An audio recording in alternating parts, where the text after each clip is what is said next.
ഈശോയിലേറ്റ സ്നേഹിക്കപ്പെടുന്ന പ്രിയമുള്ള സഹോദരി സഹോദരന്മാരെ, 50 നോമ്പിന്റെ 30-ാം ദിനത്തിലേക്ക് നാം പ്രവേശിക്കുമ്പോൾ ഇന്നേ ദിവസം നമ്മുടെ ചിന്തയിലേക്ക് ദൈവം തരുന്നത് ദൈവാലയത്തെക്കുറിച്ചുള്ള ചിന്തയാണ്.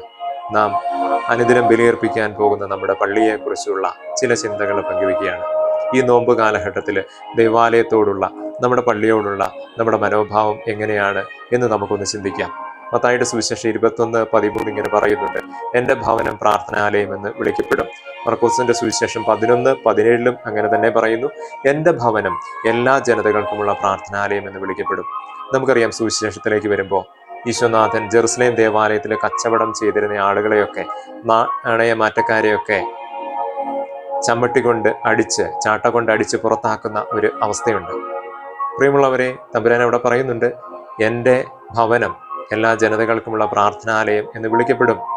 സങ്കീർത്തനങ്ങളുടെ പുസ്തകം 69:9 നമുക്കറിയാം: അങ്ങയുടെ ആലയത്തെക്കുറിച്ചുള്ള തീക്ഷ്ണത എന്നെ വിഴുങ്ങിക്കളഞ്ഞു. കാരണം ഈശോയെ അവിടെ ദേവാലയത്തെക്കുറിച്ചുള്ള ഒരു തീക്ഷ്ണത, അല്ലെങ്കിൽ ദേവാലയം എങ്ങനെ ആയിരിക്കണം എന്നുള്ള ഒരു ആഗ്രഹമൊക്കെ അവിടെ അതിൻ്റെ ഒരു ഉന്നത അവസ്ഥയിലെത്തുന്ന ഒരു മേഖലയാണ് ദേവാലയത്തിൽ നിന്ന് കച്ചവടക്കാരെ പുറത്താക്കുന്ന ആ ഒരു സാഹചര്യം എന്ന് പറയുന്നത്. പ്രിയമുള്ളവരെ, നമ്മുടെ ദേവാലയങ്ങളോടുള്ള നമ്മുടെ കാഴ്ചപ്പാട് എങ്ങനെയാണ്? നമ്മുടെ മനോഭാവം എങ്ങനെയാണ്? ദേവാലയത്തെ വിശുദ്ധമായി കാത്തു സൂക്ഷിക്കുന്നവരാണോ നമ്മൾ? ദേവാലയം എന്നുള്ളത് നമുക്കറിയാം, ദൈവത്തോട് സംസാരിക്കാൻ, ദൈവത്തോട് ചേർന്നിരിക്കാൻ, ദൈവത്തിന് ബലിയർപ്പിക്കാൻ, അല്ലെങ്കിൽ ദൈവത്തോട് സംസാരിക്കാനുള്ള ഒരിടമാണ്. അതിന് അതിൻ്റെ ഒരു ബഹുമാനം നമ്മൾ കൊടുക്കാറുണ്ടോ?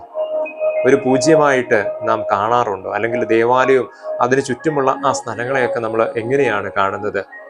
മിക്കാ പ്രവാചകന്റെ പുസ്തകം 4-ാം അധ്യായത്തിന്റെ 1-ാം തിരുവചനം ഇങ്ങനെ പറയുന്നുണ്ട്: അന്തിമ നാളുകളിൽ കർത്താവിന്റെ ആലയം സ്ഥിതി ചെയ്യുന്ന മല ഗിരിശൃംഗങ്ങൾക്ക് മുകളിൽ സ്ഥാപിക്കപ്പെടും, കുന്നുകൾക്ക് മുകളിൽ ഉയർത്തപ്പെടും. നമുക്കറിയാം, പലപ്പോഴും ഈ ദേവാലയം, അല്ലെങ്കിൽ നമ്മൾ ആരാധിക്കുന്ന ദൈവത്തിന് ബലിയർപ്പിക്കുന്ന ആ ദേവാലയം എന്ന് പറയുന്നത് ഒരു ഉയർന്ന സ്ഥാനമാണ്. പലപ്പോഴും നമുക്ക് കാണാൻ സാധിക്കും, ഒന്നുകിൽ ഒരു ഉയർന്ന സ്ഥലത്തായിരിക്കും. അത് പലപ്പോഴും ദൈവവുമായുള്ള, അല്ലെങ്കിൽ സ്വർഗവുമായുള്ള ഒരു അടുപ്പം, അല്ലെങ്കിൽ സ്വർഗത്തിലേക്ക് നമ്മുടെ പ്രാർത്ഥനകൾ ഉയരുന്നത്, അല്ലെങ്കിൽ ദൈവം വസിക്കുന്ന ഉന്നതമായ ഒരിടം എന്നുള്ള ചില സൂചനകളൊക്കെ നമുക്ക് മനസ്സിലാക്കാനായിട്ട് സാധിക്കും. പ്രിയമുള്ളവരെ, ആ ആലയം, ദൈവത്തിന്റെ ആലയം എന്ന് പറയുന്ന ദേവാലയത്തെ നമ്മൾ അതിപൂജ്യമായിട്ട് കരുതേണ്ടതാണ്. ദേവാലയവും അതിന് ചുറ്റുമുള്ള സ്ഥലങ്ങളല്ല, ശരിക്കും പറഞ്ഞു കഴിഞ്ഞാൽ പൂജ്യമായി കരുതേണ്ട ഒരു ആരാധനാ സ്ഥലമാണ്.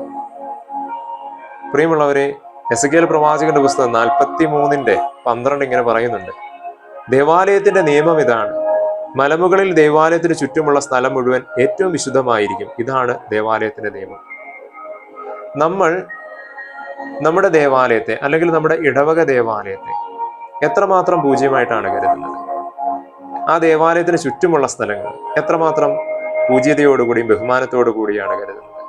ഈശോയിൽ പ്രിയമുള്ളവരെ, പ്രത്യേകിച്ച് ദേവാലയത്തിന് ചുറ്റുമുള്ള സ്ഥലങ്ങളൊന്നും, അതിനെയൊന്നും മലിനമാക്കരുത്. ദേവാലയവും അതിന് ചേർന്നിരിക്കുന്ന സ്ഥലങ്ങളൊന്നും തന്നെയും മലിനമാക്കരുത്, അല്ലെങ്കിൽ ബഹുമാനമില്ലാത്ത അവസ്ഥയിലൂടെ അതിലെ നമ്മൾ നടക്കരുതെന്ന് തന്നെ നമ്മൾ മനസ്സിലാക്കണം. ദേവാലയത്തോട് ചേർന്നുള്ള എല്ലാ സ്ഥലവും അത് ദൈവം വസിക്കുന്ന ആലയത്തോട് ചേർന്നുള്ള സ്ഥലമാണ്. അത് ആ ആലയത്തിന്റെ ഉള്ളിലും അതേപോലെ പുറമേയും, അല്ലെങ്കിൽ അതിന്റെ ചുറ്റുപാടുകളും എല്ലാം അതിപൂജ്യമായി കരുതേണ്ടതാണ്. നമ്മുടെ ജീവിതത്തിൽ അതിനൊരു കുറവുകൾ വന്നിട്ടുണ്ടെങ്കിൽ ഈശോയുടെ തിരുസന്നിധിയിൽ നമുക്ക് മാപ്പ് ചോദിക്കാം.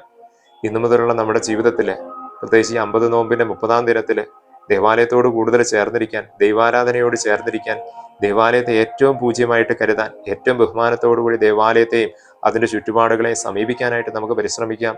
നല്ല ഈശോ, സ്വർഗത്തിൽ വസിക്കുന്ന ഈശോ നമ്മോടൊപ്പം ഭൂമിയിൽ ഇറങ്ങി വരുന്ന, നമുക്ക് വേണ്ടി ബലിയാകുന്ന സ്ഥലമാണ്, ബലിയർപ്പിക്കപ്പെടുന്ന സ്ഥലമാണ് ദേവാലയം എന്നുള്ള ഉറച്ച ബോധ്യത്തോടു കൂടി തന്നെ ദൈവസന്നിധിയിലായിരിക്കാം.